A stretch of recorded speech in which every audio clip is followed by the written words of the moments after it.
जय हिंद गाइस। तो Uttarakhand PCS 2025 123 vacancies. Uttarakhand में तैयारी करने वाले इंग्लिश मीडियम के बच्चों के लिए एक चुनौती रहती है उत्तराखंड का जीएस कैसे बिल्ड करें और कौन सा सही सोर्स रहेगा, क्योंकि इंग्लिश मीडियम के अंदर उत्तराखंड की जीएस और जीके को लेकर के बहुत ही कॉम्प्रिहेंसिव और फिल्टर्ड ऑथेंटिक बुक्स बहुत कम होती है मार्केट में। इसलिए उत्तराखंड में इंग्लिश मीडियम की तैयारी करने वाले स्टूडेंट्स के लिए हिंदी मीडियम के बुक्स पर निर्भर होना पड़ता है और फिर एग्जाम के अंदर लैंग्वेज बैरियर की प्रॉब्लम आती है, जिससे कई क्वेश्चंस समझ नहीं पाते हैं या गलत हो जाते हैं।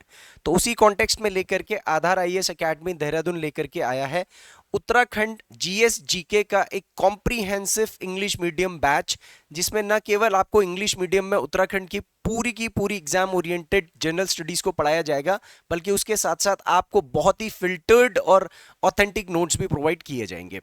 तो उसके लिए हमारा बैच ऑफलाइन मोड में भी स्टार्ट हो रहा है और ऑनलाइन मोड में भी स्टार्ट हो रहा है, यानी कि दोनों मोड में है। आप हमारे ऑफलाइन सेंटर देहरादून में आकर के फिजिकली क्लासेस को अटेंड कर सकते हैं और उसके साथ साथ लाइव ऑनलाइन उत्तराखंड में कहीं पर भी हो या उससे बाहर कहीं पर से भी आप पीसीएस की तैयारी कर रहे हो, उसके लिए आप पूरा का पूरा कोर्स लाइव अटेंड कर सकते हैं और उसके साथ साथ रिकॉर्डेड भी देख सकते हैं। अगर आप ऑफिस जाते हैं, कॉलेज अटेंड करते हैं और अपने हिसाब से अगर आप चाहते हैं पढ़ना, तो आप रिकॉर्डेड क्लासेस भी हमारी देख सकते हैं। ये उत्तराखंड का जो जीएस और जीके का बैच है तो प्योरली इंग्लिश मीडियम का बैच है। इसमें कंप्लीट सिलेबस कवर कराया जाएगा विद नोट्स, और ये आपको लोअर उत्तराखंड पीसीएस, उत्तराखंड का लोअर पीसीएस, आरओ एआरओ जैसे तमाम एग्जाम्स में आपको काम आएगा। अब मैं आपको बताना चाहूंगा इसी वीडियो के साथ साथ कि उत्तराखंड का जो सिलेबस हम कवर करेंगे उसमें क्या क्या टॉपिक्स कवर करेंगे, पूरी कॉम्प्रिहेंसिव मैं आपको स्ट्रैटेजी बताऊंगा इसी वीडियो के अंदर। तो अगर आप उत्तराखंड की जीएस की तैयारी करना चाह रहे हो और आप चाहते हो कि जो उत्तराखंड का जो जीएस है लगभग 1/3 पोर्शन आता है और एक अच्छा वॉल्यूम यानी कि 33% वॉल्यूम होल्ड करता है उत्तराखंड के कोई भी लेवल के एग्जाम के लिए, तो उसमें अगर आप ज्यादा से ज्यादा स्कोर करना चाहते हो तो आपको मिनिमम कितना पढ़ना चाहिए। तो उसमें मैंने उत्तराखंड का जो जीएस और जीके का जो सिलेबस है, कंप्लीट सिलेबस, इसको मैंने डिवाइड कर रखा है 6 पोर्शंस में, जिसमें सबसे पहले हम उत्तराखंड की ज्योग्राफी के बारे में पढ़ेंगे।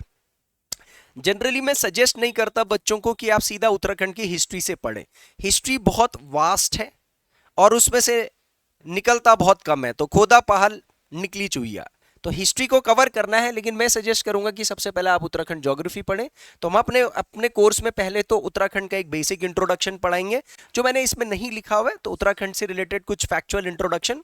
उसके बाद सीधा हमारी कॉन्सेप्चुअल स्टडी होगी उत्तराखंड की ज्योग्राफी से रिलेटेड, फिर उत्तराखंड की हिस्ट्री से रिलेटेड, फिर उत्तराखंड की इकोनॉमी से रिलेटेड, और उसके बाद फिर उत्तराखंड की पॉलिटी और एडमिनिस्ट्रेशन से रिलेटेड। यानी कि मेजर सिलेबस आपका जो होगा वो आर्ट से रिलेटेड सब्जेक्ट्स को कवर करके होगा।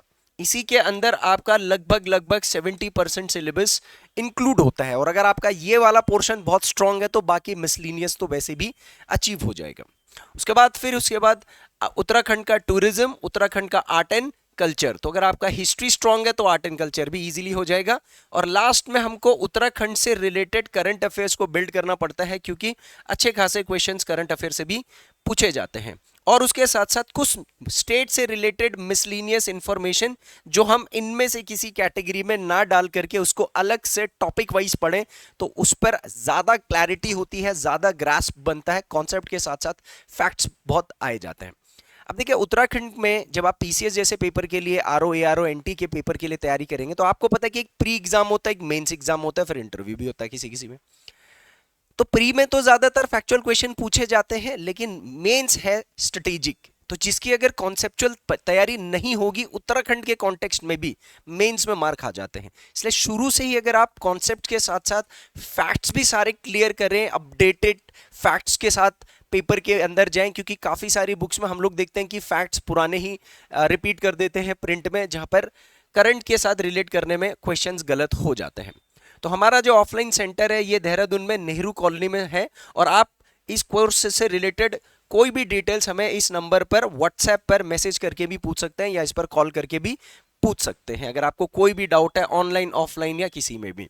ये बैच हमारा मंडे 26 मई 2025 से स्टार्ट हो रहा है, और 5 to 6 PM इसका ऑफलाइन का टाइमिंग है, ऑनलाइन का टाइमिंग है, बाकी रिकॉर्डेड आप किसी भी टाइम देख सकते हैं क्लास खत्म होने के 1 घंटे के बाद। तो देखिए, अगर सिलेबस के पॉइंट ऑफ व्यू से मैं आपको यहाँ पर बताना चाहूँ तो सबसे पहले जो हम उत्तराखंड के हिस्ट्री में जो सिलेबस कवर करेंगे, इसमें सबसे पहले हम ancient history of Uttarakhand cover करेंगे, जिसके अंदर एंशिएंट हिस्ट्री के क्या क्या पीरियड्स में डिवाइड किया गया है उत्तराखंड का हिस्ट्री को, और उसके साथ साथ एंशिएंट डायनास्टीज डेप्थ में चलेगा ये। उसके बाद फिर मिडिवल हिस्ट्री में मेजरली कत्यूरी डायनास्टी, चंद डायनास्टी और पवार डायनास्टी, जिसको शाह डायनास्टी भी बोलते हैं। तो 3 बड़ी डायनास्टी, और उसके साथ साथ इंडिया की डायनास्टीज के साथ इनको दिल्ली सल्तनत, मुगल्स वगैरह इनके साथ कंपेयर करेंगे, और इसके साथ साथ छोटी छोटी और रियासतों के बारे में देखेंगे। सॉरी। उसके बाद थर्ड नंबर पर मॉडर्न हिस्ट्री ऑफ उत्तराखंड। ये काफी वास्ट पोर्शन रहता है हिस्ट्री का। इसको हमने इंडिया की मॉडर्न हिस्ट्री के साथ लिंक करते हुए चलना है। उसमें गुरखा रूल हो जाएगा, ब्रिटिश रूल इन इंडिया हो जाएगा, और फिर उसके बाद एक अलग से फ्रीडम मूवमेंट इन उत्तराखंड, कैसे उत्तराखंड के अंदर फ्रीडम मूवमेंट चलता है। देखिए, हमने उत्तराखंड में फ्रीडम मूवमेंट एक तो अंग्रेजों के खिलाफ जैसे रिवोल्ट ऑफ 1857 वगैरह ये भी पढ़ना है, और फ्रीडम मूवमेंट का उत्तराखंड पर क्या इंपैक्ट पड़ा है। उसके अलावा उत्तराखंड में और कौन से मास मूवमेंट हुए हैं, जिसके अंदर हम उत्तराखंड के अंदर जो प्रिंसली स्टेट था टिहरी का, उसके अगेंस्ट में भी क्या फ्रीडम मूवमेंट्स हुए थे, ये बड़े मूवमेंट्स हैं। और उसके बाद फिर कुछ लोकलाइज्ड मूवमेंट्स हम लोग कवर अप करेंगे। और उसके साथ साथ फिर उत्तराखंड का जो स्टेट है, कैसे उत्तराखंड का स्टेट बना यूपी से, उसका पूरा का पूरा हिस्ट्री आपको पता होना चाहिए, क्योंकि इसके अंदर बहुत ज्यादा इमोशंस आपके कनेक्टेड होते हैं। तो ये पोर्शन पूरा का पूरा कवर होगा। उसके बाद तब जाकर के फिर उत्तराखंड की ज्योग्राफी। हालांकि हम पहले ज्योग्राफी कवर करेंगे, फिर हिस्ट्री कवर करेंगे। ज्योग्राफी के अंदर उत्तराखंड को लेकर के जितने भी लोकेशन और एक्सटेंड, लैटिट्यूड, लॉन्गिट्यूड वगैरह है, और पूरा उत्तराखंड का जो स्टेट डिस्ट्रिक्ट का composition, boundaries, international boundary, district boundaries, ये सारा कवर अप करना है। उसके साथ साथ यहाँ के पासेस हो गए, और उत्तराखंड का ज्योग्राफिकल डिवीजन्स हो गया, हिमालयाज हो गया, प्लेन हो गया, इस तरीके से। फिर उसके बाद उत्तराखंड का क्लाइमेट होगा, जिसमें हम क्लाइमेट जोन्स, सीजन्स और रेनफॉल पैटर्न वगैरह पढ़ेंगे। तब उत्तराखंड का ड्रेनेज सिस्टम आ जाएगा, जिसको हम कहते हैं उत्तराखंड का रिवर सिस्टम। 3 मेजर रिवर्स हैं उत्तराखंड के अंदर, गंगा रिवर, यमुना रिवर और काली रिवर। तो इन तीनों रिवर्स का सिस्टम पढ़ना है बिल्कुल डेप्थ में। उसके बाद लेक्स के बारे में पढ़ेंगे, स्प्रिंग्स के बारे में पढ़ेंगे, ग्लेशियर्स के बारे में पढ़ेंगे, और यहाँ पर कुछ कॉन्सेप्चुअल चीजें होंगी जो साथ साथ में कवर करते जाएंगे। उत्तराखंड का सॉयल बहुत ज्यादा इंपॉर्टेंट है, यहाँ पर मेजरली एलुवियल और माउंटेन सॉयल है। उसके साथ साथ इंडिया की जो ICAR की जो सॉइल्स हैं, USDA की जो सॉइल्स हैं, उसके साथ कंपेयर करते हुए पढ़ेंगे इस चीज को। और उत्तराखंड के अंदर डिजास्टर और उसका मैनेजमेंट। आपको पता है Uttarakhand is a disaster prone state, so from pre to mains to interview, everywhere disaster related questions are being frequently put. So if you don't have factual as well as conceptual as well as statistical knowledge about the disaster related things of the Uttarakhand, then obviously you're going to fail at the scoring level. तो disaster के क्या क्या causes होते हैं, forest fire, earthquake और landslides, जो major disaster के forms हैं, और उसके साथ साथ उत्तराखंड का जो SDRM, उत्तराखंड डिजास्टर मैनेजमेंट। इसके साथ साथ फिर forests of Uttarakhand, this is very important. Uttarakhand के फॉरेस्ट का क्लासिफिकेशन जो नेशनल रिपोर्ट और स्टैटिस्टिक्स है उसके साथ कंपेयर करते हुए चलेंगे। And it's a land of herbs, तो मेडिसिनल प्लांट्स के बारे में यहाँ पर सारा का सारा कॉन्सेप्ट्स के साथ फैक्ट्स बिल्ड करेंगे। और फिर protection and conservation of the forest. फिर 13 जो पोर्शन हमारा ज्योग्राफी में इसमें रहेगा वो है national parks, wild life sanctuaries of Uttarakhand. Uttarakhand में नेशनल पार्क कौन कौन से, वाइल्ड लाइफ सेंचुरीज क्या है, ये होती क्या चीजें, इसमें से फैक्चुअल के साथ साथ कॉन्सेप्चुअल चीजें। हर एक नेशनल पार्क को डिस्ट्रिक्ट के हिसाब से पढ़ना, वहां से कौन सी इंपॉर्टेंट रिवर जाती है, प्रोटेक्टेड फ्लोरा फौना कौन सा है, इसके साथ साथ और भी कॉन्सेप्ट्स साथ में कवर अप करेंगे। खाली नेशनल पार्क रट्टा नहीं मारेंगे। फिर उसके बाद हमारा उत्तराखंड का इकोनॉमी आएगा। जब आपका ज्योग्राफी खत्म हो जाएगा तो उसके बाद उसका इकोनॉमी हमने पढ़ना है। तो उसमें हम लोग सबसे पहले उत्तराखंड के एग्रीकल्चर के बारे में पढ़ेंगे। यहाँ पर कौन कौन से लैंड रिफॉर्म्स किए गए, लैंड सेटलमेंट कैसा होता है, क्या एक्ट्स होते हैं, कितने तरीके से लैंड डिवीजन होता है, इंपॉर्टेंट क्रॉप्स कौन से उगाए जाते हैं, और उसके साथ साथ गवर्नमेंट क्या कर रही है एग्रीकल्चर को प्रोग्रेस करने के लिए। एग्रीकल्चर के लिए इरीगेशन बहुत इंपॉर्टेंट है, तो इरीगेशन कितने तरीके से हम यहाँ इरीगेशन प्रोवाइड करते हैं, क्या क्या परियोजना इरीगेशन के लिए चल रही है, कौन इसको मैनेज करता है, ये होगा। और उसके बाद एनिमल हस्बेंड्री, क्योंकि एग्रीकल्चर एनिमल हस्बेंड्री के साथ साथ में चलता है। तो उत्तराखंड के अंदर लाइफ स्टॉक्स, कौन कौन से लाइफ स्टॉक्स प्रोडक्शन होते हैं, शीप और वूल से रिलेटेड क्या काम होता है उत्तराखंड के अंदर, और एनिमल हस्बेंड्री के लिए कौन सा इंस्टीट्यूशन रिस्पॉन्सिबल है, क्या सरकार की पॉलिसी है, क्या डेटा, क्या स्टैटिस्टिक्स है crop production, animal husbandry production में, ये सारा का सारा डिस्ट्रिक्ट वाइज और स्टेट वाइज कवर अप करेंगे। फिर उसके बाद उत्तराखंड की इकोनॉमी में मिनरल रिसोर्सेज यानी एनर्जी रिसोर्सेज आ जाता है, जिसमें हम सबसे इंपॉर्टेंट हाइड्रो पावर प्रोजेक्ट्स के बारे में पढ़ेंगे। कहां कहां पर मेजर हाइड्रो पावर प्रोजेक्ट्स लगा रखे हैं, उनकी क्या क्षमता है, किस तरीके से बनता है, कौन मैनेज करता है, क्या चैलेंजेस हैं उनको लेकर के, पास्ट में कोई दिक्कतें आई हैं, अभी कहीं पर कुछ चल रहा है, ये सब।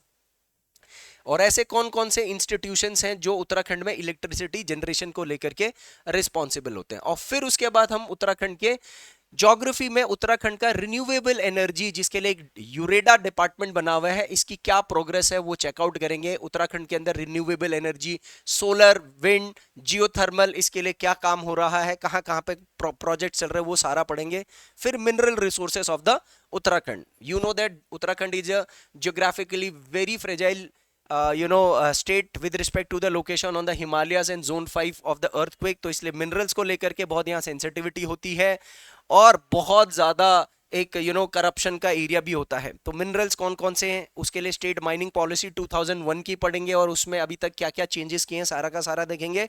तब जाकर के इंडस्ट्रियल सेटअप ऑफ उत्तराखंड। हालांकि उत्तराखंड इंडस्ट्रियल सेटअप में बहुत ज्यादा प्रोग्रेस नहीं कर पाता है, बट फिर भी हम लोगों ने मेजर इंडस्ट्रीज कहां कहां पर सेटअप करी है, इंडस्ट्रियल लोकेशंस कौन कौन सी है, और कुछ मिसलिनियस चीजें। उसके साथ साथ उत्तराखंड की जो micro small medium enterprise policy है 2015 की, MSME पॉलिसी, जिसके अंदर सभी टाइप की जो इंडस्ट्रीज की कैटेगरीज होती हैं वो कवर अप हो जाती है।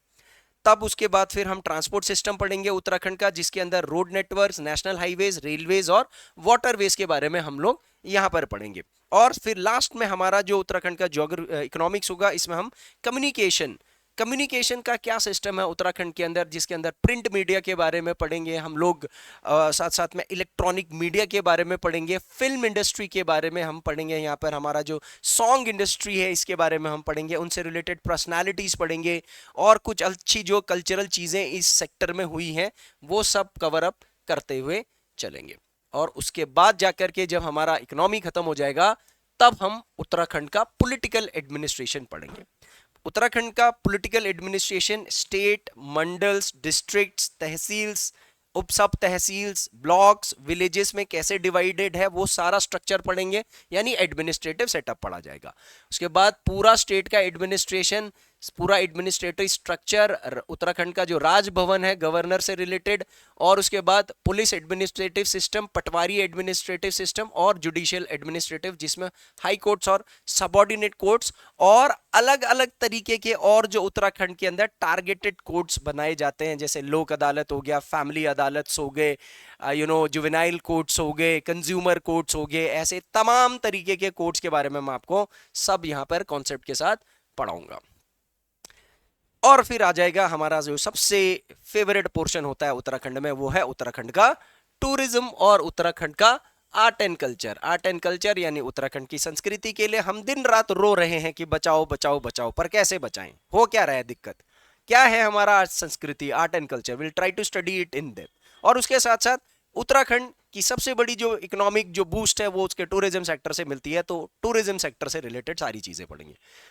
इसमें सबसे पहले हम लोग पढ़ेंगे उत्तराखंड में पंचायती राज सिस्टम, उसके बाद लोकल सेल्फ गवर्नमेंट, उसके बाद डिस्ट्रिक्ट प्रोफाइल पढ़ेंगे, सारा का सारा एडमिनिस्ट्रेटिव डिवीजन, कुमाऊं मंडल, फिर जाकर के tourist places and tourist development में रिलीजियस प्लेसेस उत्तराखंड के सारे, क्योंकि आपको पता है कि उत्तराखंड का जो टूरिज्म है वो नेचर में से रिलेटेड कम है, पहाड़ वहाड़ ठीक है ये तो, लेकिन उससे ज्यादा धार्मिक जगह है, धार्मिक जगहों की वजह से उत्तराखंड के पहाड़ फेमस हो रखे हैं। तो हम लोग लिंक करेंगे रिलीजियस प्लेसेस से, हरिद्वार, ऋषिकेश और बहुत सारी जगह हैं, चार धाम का जो यात्रा है, और उसके साथ साथ उत्तराखंड में और कौन कौन सी यात्राएं होती हैं रीजनल लेवल पर, जैसे आपने नंदा देवी राजजात यात्रा वगैरह सुना होगा। और फाइनली उत्तराखंड का आर्ट, आर्किटेक्चर एंड कल्चर, जिसके अंदर हम उत्तराखंड का एंशिएंट काल से लेकर के एंशिएंट पीरियड से लेकर के अभी तक का पेंटिंग कल्चर, क्राफ्ट होगा, उसके साथ साथ हमारा आर्किटेक्चर, मंदिर बनाने का आर्किटेक्चर्स, या राजा महाराजा महल जो बनाते थे किस आर्किटेक्चर का यूज करते थे, ये सब पढ़ेंगे। और फिर हम उत्तराखंड के फेयर्स और फेस्टिवल, जिसको कहते हैं मेले, उत्तराखंड में मेले भी बहुत ज्यादा फेमस है। आप लोगों को पता होगा, आपके एरिया में कोई मेला होता है तो आप फट शहर से भाग करके गांव चले जाते हो। तो क्यों आप जाते हो ये फेयर्स और फेस्टिवल्स को अटेंड करने के लिए? Fairs and festivals and famous fests of the Uttarakhand. Fest क्या होता है, फेयर क्या होता है, फेस्टिवल क्या होता है, इन सब में जो बारीक बारीक सा अंतर होगा वो भी मैं क्लियर करूंगा। और फिर आता है उत्तराखंड के अंदर dance, traditional dance, cultural dance, कितने टाइप के डांस होते हैं, क्या क्या म्यूजिक का पूरा सिस्टम फॉलो होता है। तो folk dances, folk songs, all these things will be covered up depending upon different cultures of the Uttarakhand. और last but not the least, the language of Uttarakhand, literature and language and literature of the Uttarakhand. तो उत्तराखंड में कौन कौन सी languages बोली जाती है, इन scheduled tribes की क्या लैंग्वेजेस है, यहाँ पर इतनी ज़्यादा डाइवर्सिटी क्यों है लैंग्वेज को लेकर के, क्यों हमारी लैंग्वेज को अभी ऑफिशियल लैंग्वेज के अंदर जगह नहीं मिल रही है हमारे संविधान के अंदर। So some challenges and some history of Uttarakhand language, और कैसे हम अपने लैंग्वेज और कल्चर को प्रिजर्व कर सकते हैं, जिसका सबसे बड़ा रोना है उत्तराखंड के अंदर। और फाइनली कुछ ऐसी चीजें होंगी जो करंट अफेयर्स और मिसलिनियस टॉपिक के तौर पर हम कवर अप करेंगे, जैसे जो कास्ट और ट्राइब्स हैं उत्तराखंड की। तो उत्तराखंड के कौन कौन सी जातियां और जनजातियां हैं, उनका पूरा का पूरा हिस्ट्री से लेकर के अभी तक का पूरा एंशिएंट कास्ट एंड ट्राइब्स, और उसके साथ साथ शेड्यूल्ड ट्राइब्स के बारे में। एजुकेशन और हेल्थ सेक्टर के बारे में, उत्तराखंड के अंदर एजुकेशन सेक्टर क्या है, higher education, primary secondary education, कौन कौन सी पॉलिसीज है, न्यू एजुकेशन पॉलिसी के साथ उत्तराखंड किस तरीके से काम कर रहा है, और उसके साथ साथ यहाँ की मेजर यूनिवर्सिटीज कौन कौन सी है। फिर उसके बाद हम उत्तराखंड के स्पोर्ट्स के बारे में पढ़ेंगे, क्योंकि यहाँ पर फैक्चुअल चीजें बहुत सारी पूछी जाती है। यहाँ उत्तराखंड के अंदर कौन कौन से स्पोर्ट्स होते हैं, कौन से फेमस स्टेडियम्स हैं, क्या अवार्ड्स यहाँ पर दिए जाते हैं, और फेमस स्पोर्ट्स पर्सनैलिटीज। उत्तराखंड की फेमस पर्सनैलिटीज कुछ हिस्ट्री से रिलेटेड हो सकती हैं और कुछ करंट से रिलेटेड हो सकती हैं। जैसे हाल ही में उत्तराखंड का रिसेंटली कोई स्पोर्ट्स पर्सनालिटी जिसने नेशनल या इंटरनेशनल लेवल पर कुछ जीता है, फेमस राइटर्स पढ़ सकते हैं, फेमस साइंटिस्ट पढ़ सकते हैं, famous personalities in the field of art, cinema, scientific research and all other, and in armed forces, awards, ये सब जगह पर हमको अपडेट करना है। और उसके बाद आता है उत्तराखंड का डेमोग्राफिक प्रोफाइल। ये बहुत इंपॉर्टेंट है, क्योंकि ये वाला पोर्शन ना रट्टा मारना पड़ता जाता है, पर हम लोगों ने रट्टा नहीं मारना है, will have to study in depth. तो उत्तराखंड की पॉपुलेशन का नेचर, पॉपुलेशन का डिवीजन, कितने टाइप की जनसंख्या होती है, लिटरेसी रेट क्या है, और उसके साथ साथ फिर वेलफेयर स्कीम्स। उत्तराखंड में अभी रिसेंट में कौन कौन सी विमेन एम्पावरमेंट या चाइल्ड डेवलपमेंट को लेकर के क्या स्कीम्स हैं, डिसेबल्ड, डिफरेंटली एबल्ड और ओल्ड पीपल और अनएम्प्लॉयड लोगों के लिए क्या स्कीम्स हैं, और ऐसी तमाम तरीके की स्कीम्स। यहां पर लिस्ट इज एंडलेस सर। फिर लास्ट में हम लोग पढ़ेंगे gallantry and traditional awards of Uttarakhand. Uttarakhand में बहादुरी के लिए जो अवार्ड्स दिए जाते हैं या पारंपरिक रूप से जो अवार्ड्स दिए जाते हैं, तो इसमें कुमाऊं रेजिमेंट से रिलेटेड अवार्ड्स हो गया, famous military personnels from Uttarakhand हो गया, and some other awards and honours of Uttarakhand. क्यों दिए जाते हैं, कब शुरू हुए थे, क्या इनका मोटिव होता है, किन किन को दिए गए हैं, सो सारी जो पर्सनालिटी रिलेटेड इंफॉर्मेशन है वो लास्ट में कवर करना है हम लोगों ने। तो ये पूरा उत्तराखंड का सिलेबस, हमारे उत्तराखंड का जो अभी एक नया बैच स्टार्ट हो रहा है एक्सक्लूसिवली इंग्लिश मीडियम में, उत्तराखंड का आधार आईएएस एकेडमी देहरादून में। तो ये इंग्लिश मीडियम बैच है। आप में से जो भी व्यक्ति ऑनलाइन पढ़ना चाहे तो ऑनलाइन भी पढ़ सकता है, लाइव आना चाहता है तो लाइव भी पढ़ सकता है, रिकॉर्डेड पढ़ना चाहता है तो रिकॉर्डेड भी पढ़ सकता है, और सबसे बेस्ट मैं आपको बता रहा हूं ऑफलाइन। ऑफलाइन आइए, आप सेंटर में आइए हमारे पास, आप अपने डाउट्स क्लियर कीजिए, हमारे साथ डिस्कस करिए, स्ट्रैटेजीज बिल्ड करिए, बैठ करके यहाँ पर हमारे इंस्टीट्यूट के अंदर पढ़ाई भी करिए, याद करिए, रिवीजन करिए, एक ऐसा माहौल में डेवलप हुई कि जहां पर आपको एक आइसोलेशन की कोई भी ऐसी कमी नहीं महसूस होगी। तो ज्वाइन करिए हमारे इस बैच को for Uttarakhand PCS, lower PCS RO and ARO in both the modes, and you can also WhatsApp and reach us with this number. Please share it. Jai Hind.